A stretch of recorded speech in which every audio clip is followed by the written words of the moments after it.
ఏ కాలమున ధర్మమునకు హాని కలుగును, అధర్మము వృద్ధి నొందును, ఆయా సమయముల యందు శిష్ట రక్షణ, దుష్ట శిక్షణ, ధర్మ సంరక్షణముల కొరకు ప్రతి యుగమున అవతారము దాల్చుచున్నాను.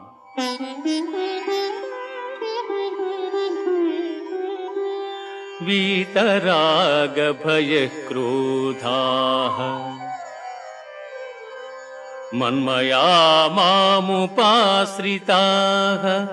బహవో జ్ఞాన తపసా పూతా మద్భావమాగతాః.